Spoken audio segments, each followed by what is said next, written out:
The following program is rated GE. It is suitable for general family viewing.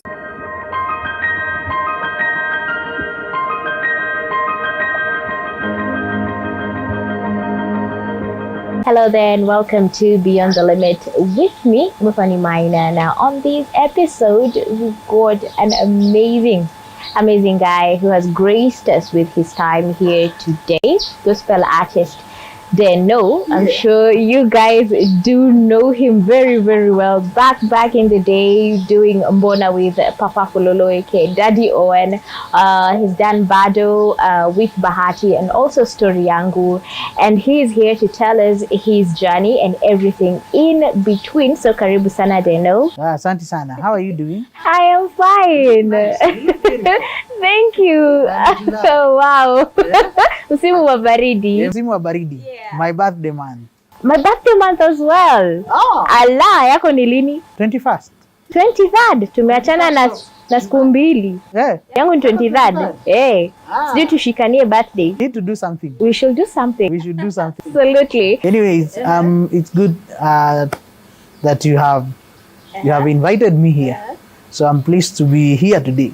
Yeah. And I'm humbled for you to actually, I've never been with, close proximity with you, lakini leo, nasikia vizuri sana. Hata mimi nasikia vizuri sana.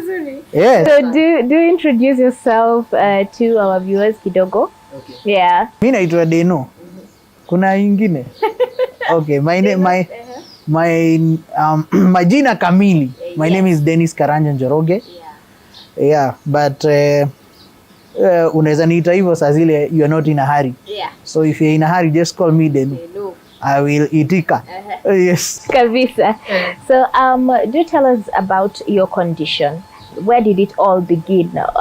Were you born with it or was it acquired with time?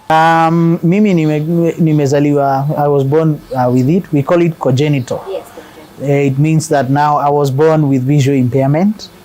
And my growing up was just like any other kid, kwa sababu mimi nilizaliwa Kangemi. Yeah. And then after like 2 years, yeah, we relocated to Rongai. Ongata Rongai, yes. Rongai. So that's where I've grown. Yeah. Na nimegrow kama any other child. Mimi ni ule mse ningekosea madhe angeni discipline. Kama kawaida hange to treat any differently from the rest. Yeah. So they did not show me that I am blind. There are things that I can't do, They didn't show me such things. Kwa hivyo mimi nilikuwa na grow tu kama mtoto wa kawaida. Hata nilikuwa nacheza na watu wengine. But I used to ask myself some question kwa sababu unajua nikicheza of course nitaenda nigonge kitu nini. Yeah. It would be very smooth. So hiyo ilikuwa inanishangaza sana. What is happening? So na nikicheza na tukikimbia na sasa nimeshikwa mkono na mtu mwingine. Inakuwa iko smooth sana. So I used to ask myself what is happening to me. Yeah. Until I joined school is when I realized that kuna tofauti ya mtu ambaye anaona kidogo. Yeah. Mtu ambaye anaona kwa macho na mtu ambaye anaona mbali kama mimi.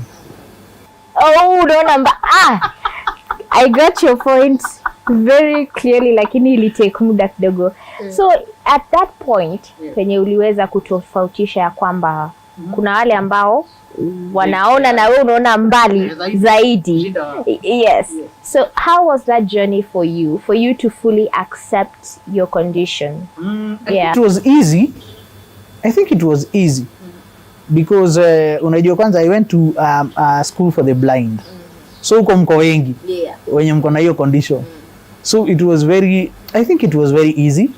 Alafu najua mimi sikuwa najua mse ambaye ako visually impaired hawezi kuandika na kalamu na biro pen na kitabu kama zile. So I used to see my brother coming home, ametoka chuo. Na amekuja na kalamu na nini. So nilikuwa najaribu kujifunza hivyo. But when I went to school, nakuta tu method zingine hapo. Ni kusoma na dots, vidole nini, braille. And that was quite, kwangu ilikuwa ilinishangaza. Kwa sababu sikuwa najua kitu kaa hiyo. And yeah, I learned Braille. Although it took quite some time to learn Braille, eventually nililearn Braille na nikaendelea. Yeah. So mko wangapi kwenu siblings? Yeah, we are three. Yes. Two boys and a girl. Yeah. So during that whole process, is there a moment when you were, at school and also you had to come back home and deal with the society as well? Kuna ile moment you felt like this is a tower moment, you felt like people are out there treating you differently when you labda hawajawahi kuona and you were meeting them or interacting with them for the first time, na labda ukona ni kama kuna vile wanakutreat na utaki? So unajua, me I think I started feeling like that when I grew. So nikiwa mdogo sikuwa hata nashughulika sana. But when I became an adult is when I started feeling kwamba wasee wananitreat venye siwezi taka kutreatiwa, but unajua wanakutreat out of kutojua ama zingine out of sympathy or something. So venye niligrow nikakuwa mtu mzima is when I noticed that wasee kuna wale wanafikiria, now that I don't see, I cannot even talk. Yes. You understand? Yeah. So those are things that used to make me feel very bad. And nilikuwa najua time moja I will communicate to people and tell them that, hey, you know what? If I can't see, I have brain. I have very sharp brain. I can talk. So tunaweza tu interact. Ile siwezi fanya ni kukuona tu. Lakini naweza kugusa. Yeah. Kabisa. So unataka kuniambia, with the society that was there back in the day and the society that is here at this very moment, is there a big difference in matters of change and inclusivity, ama bado tuko mbali? Tumechange. Kuna hiyo change. Ya kitambo ilikuwa hatari. We used to suffer stigma very much kitambo. But nowadays, okay, hatuwezi sema kwamba tumefika tuko penyewe. Yeah. But at least there is a change. Yeah. So in regards to that matter, maybe unaweza tuangazia kidogo, how was your dating experience? Ukija ndo ukapata bibi finally, sio? But in that whole period, tuseme tu majina yote, umeona Wangari, wamtaka Wangari, the courting session, ama how was it, the dating stage of life? Kudate. Ni kama tu hiyo ingine. Ni kama tu wewe na ule mwingine. Sababu mimi I've been through relationships, si moja. So nimedate wewe. Si wengi sana lakini si wengi sana. Siwezi choma. And nitasema experiences ziko different, but mimi kivyangu, I am not able to see you kwa macho yangu ya my physical eyes, but mimi naweza sema the inner eyes, mostly ukiangalia the inner beauty of a person, most probably huwa ina correspond with the outside. You understand? So kuna vitu si uangalia zenye labda nyinyi amwangalia. Lakini ukweli hapo umenena umesema ukweli. So mine was good. I met this girl in church, and she became my friend before I even dated her. She became my friend, and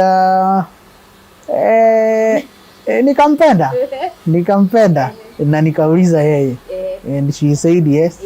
And of course we went through we dated for like 2 years, and then akasema anataka kuishi kwangu, na mimi nikakubali. Sasa akakuja kuishi kwangu. And the rest is history. And the rest is history. Sasa kwangu kukageuka kwake. Sasa mimi naishi kwake. Kabisa. Kwa hivyo, do tell us about your musical journey. Ilianza wapi? And was it after maybe umetoa labda nini wimbo wako wa kwanza ama ulianza before ulipatana Daddy Owen? Was that the first one? Wimbo wangu wa kwanza haukuwa Mbona. Yeah. I started singing in the year 2007. That is when I recorded my first album. It had 10 songs and it played nowhere. Nowhere in particular. Na unajua mimi nikifanya hiyo ngoma, nilikuwa najua itacheza kwa matatu nini. I had a lot of expectation, yani I had very high expectations zenye hazikukuja kukuwa met, kwa sababu hizo time mimi sikuwa najua watu consider mambo ya quality and such things, but that album made me learn a lot. Na nikajifunza, nikajua venye industry iko. And then I did another album now in the year 2010, and that one at least it played somewhere. It played somewhere, na nikajua naanza kukua naanza kwenda in the right direction. So between that time hiyo 2010 hapo hivyo meet Daddy Owen. So I met Daddy Owen in an interview just like this one, and we exchanged contact because mimi nilikuwa nataka kufanya ngoma na Owen ama na Rafton. So watu wanajuanga hiyo story. So and then ilikuwa like somewhere in your musical career ulikuwa unasema ningetaka kufanya na mimi nilikuwa fan wa Rafton sana, na nilikuwa fan wa Daddy Owen pia. So na hata sikuwa najua hao ni my brothers. So mimi nilikuwa tu nataka kufanya ngoma na mmoja wao. So I met Daddy Owen first. Yes. And how was that whole experience for you? It was a good experience. It was a great experience. In fact, I think hapo ndio naweza sema musical journey sasa ilianza vizuri. Hiyo ingine I think I was just trying. You were just trying. Yes. All right. You were just trying. Yes. All right. So guys, it's time to take a very short break. We will be right back with more to keep it right here.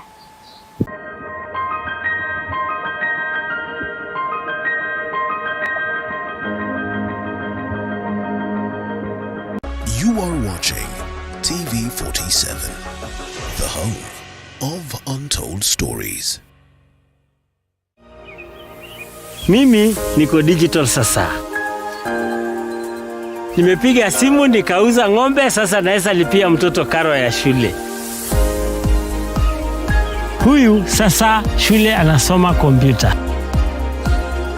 Na kama mtoto akigonjeka, napigia daktari simu. Huko hospitali nasaidika haraka.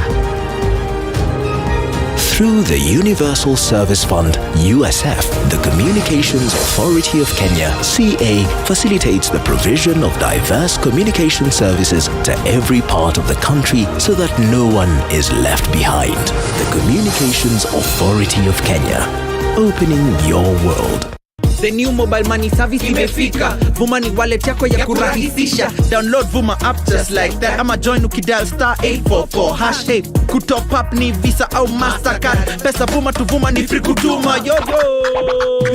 Kufanya transfer to any bank ni kuvuma. Vuma vuma vuma. Sort mother na mzae na Vuma. Vuma vuma vuma. Buy airtime kwa kila network for free. Hakuna interruptions ukibonga na msupa. Credo itaishaje na unaweza ukavuma. Sort bill zako na the Vuma pay bill. Lipa popote kwa till number ya Vuma. Sasa hiyo ndio inaitwa kuvumisha. Lipa faster ukivumisha. Kupata loan ukitaka ni kuvuma. Ukivumisha loan limit inapanda. Cash deposit na kutoa hiyo ni sawa. Na si kutoka base moja hapo sawa. To join, dial *844# and download the Vuma app now. Load cash to your wallet through Vuma agents or your bank, or go to your nearest KCB Bank branch, ATM or agent. Let your money flow with Vuma. You are watching TV 47, the home of untold stories.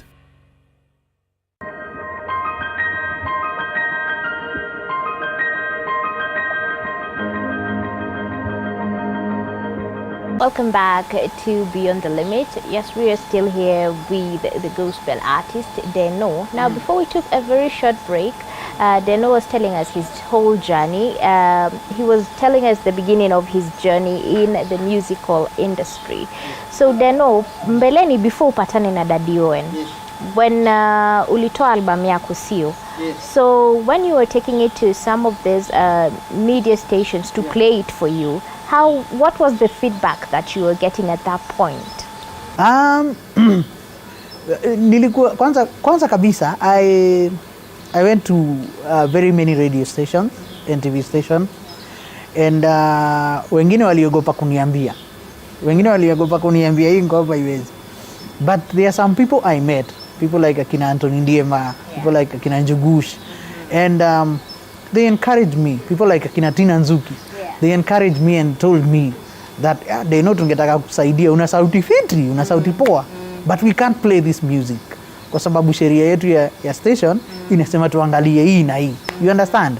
So mimi nikajipata nika understand now, makosa sio yao, ni yangu, kwa sababu siku consider quality na vitu kama hizo. But so I went back to the studio and I did another album. But anyway, kabla nipate watu wa kuniambia, tulikuwa tunaambiwa wacha hapa, unajua those times those days you are going, ulikuwa unaenda na CD, kulikuwa na box fulani walikuwa naweka hapo hivyo, mnaenda mnaweka ma CD hapo, na zilikuwa mob. Unaambiwa sasa wacha tutasikiza, we will tell you, and then story inaisha hivyo.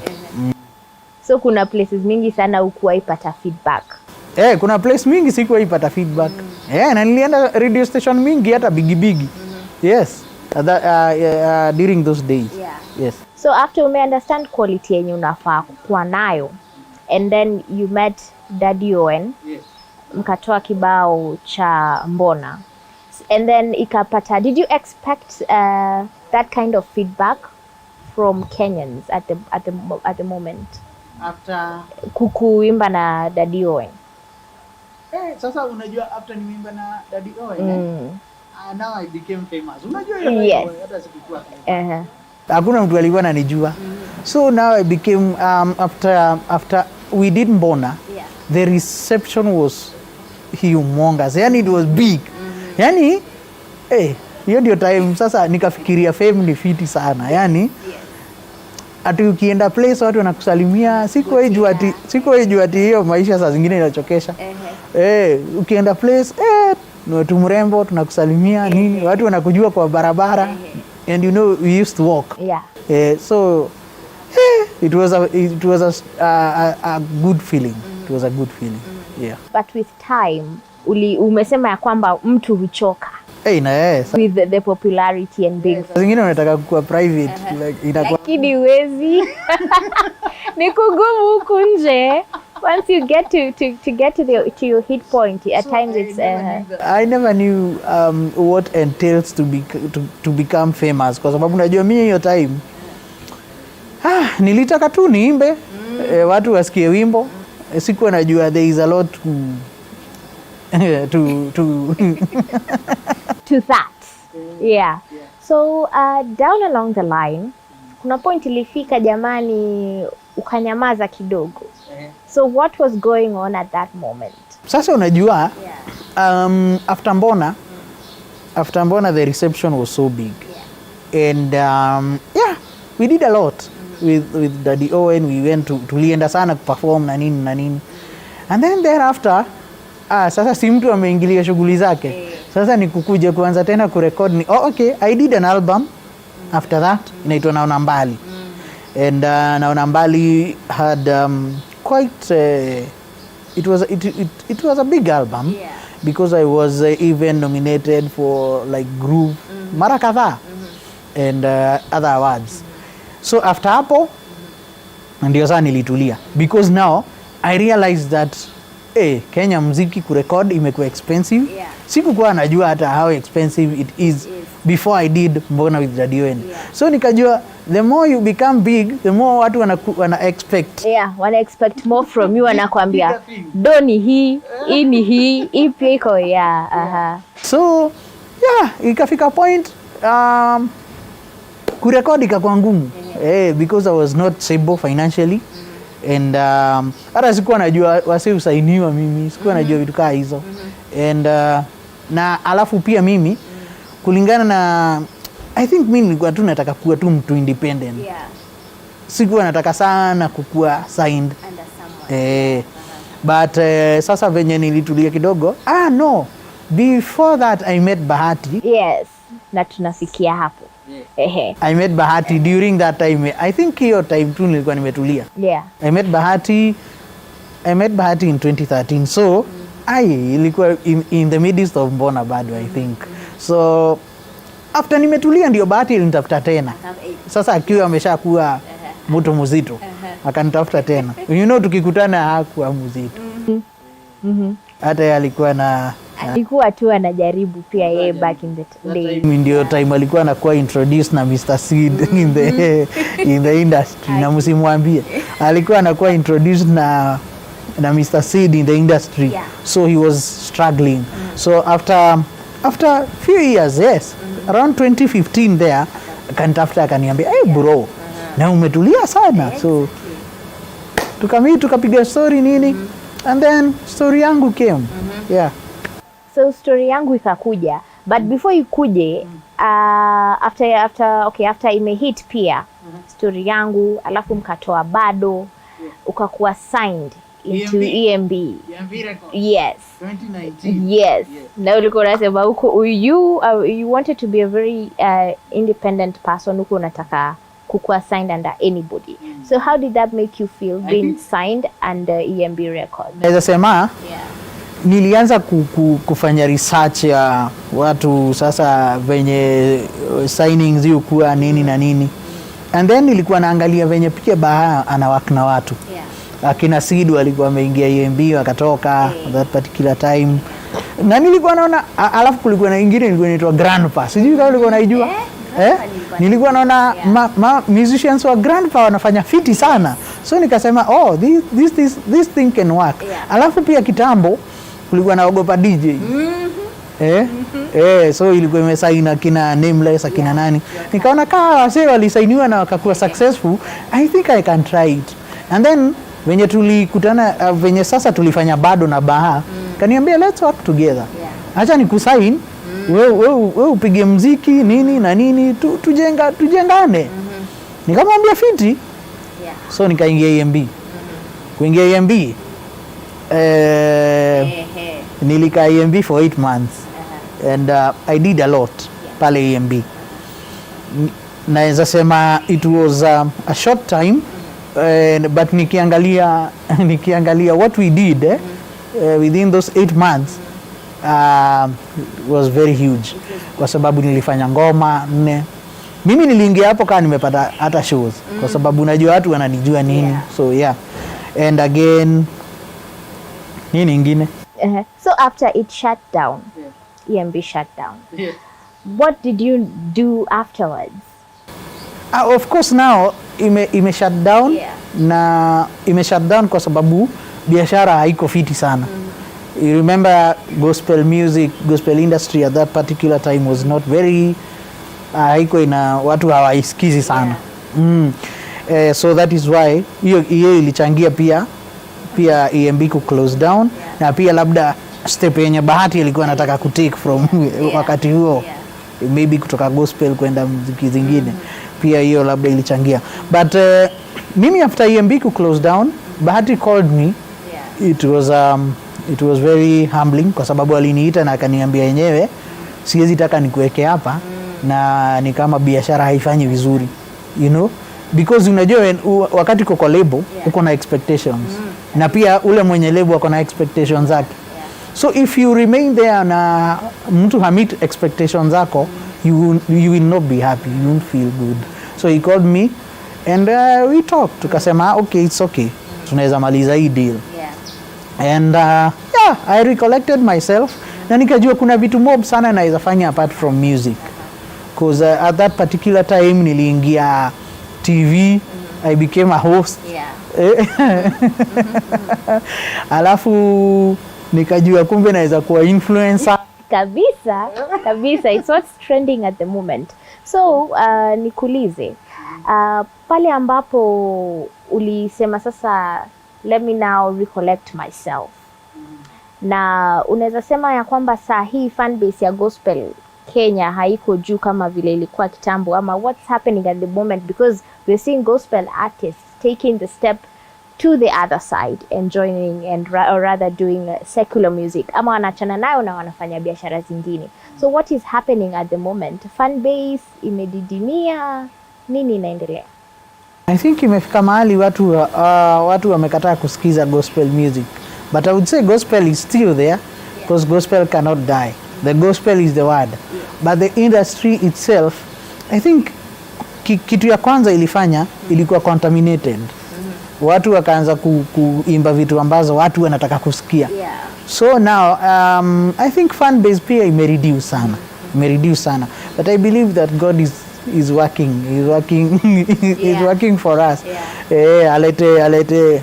Alete industry yenye iko safi kabisa, bila clout chasing. So at that very moment, maybe you could give your advice to our viewers back at home. Maybe mtu anakuangalia nasema mimi nataka kujoin music, kufanya muziki pale, maybe unaweza patia 1-2 ya vile ambavyo kuko katika music industry. But before tuingie hapo, tuambie ukifanya muziki wako ulipata malipo yako from MCSK? Ulipata kama napata malipo ulipata malipo yako ya MCSK? Nilipata malipo ama napata? Ulipata hiyo muziki gani? Kwa zote. You know kitambo, kitambo ninaweza sema MCSK used to try. Kitambo hizo siku za kina Mbona na nini, niko naona royalties zinalipwa sana at that particular time, but ilikuja ikakuwa normal thereafter, and royalties ikakuwa hazilipwi kabisa. But I believe now that Mr. Ezekiel Mutua has come, mna believe mambo yatakuwa sawa. Acha tuone atafanya nini. Tuone tu, tumpe tu time. Haya, sawa basi. Give your final words to our viewers pale nyumbani. Mwenye ambaye angetaka kujoin muziki ataanza wapi, kutenda vipi? Ukitaka kujoin muziki karibu sana. Ukitaka kujoin muziki karibu sana, na hakuna kitu rahisi. What we need to do is just to work hard. Of course, to work hard na to work smart, kwa sababu industry ya saa hii inataka msea work smart hata aki work hard. So just come to the music industry. Hata ukitaka kujoin gospel ni sawa, gospel industry tuko tu sawa, tuko tu tunaimba, sisi hatujaenda, tuko tu hapo.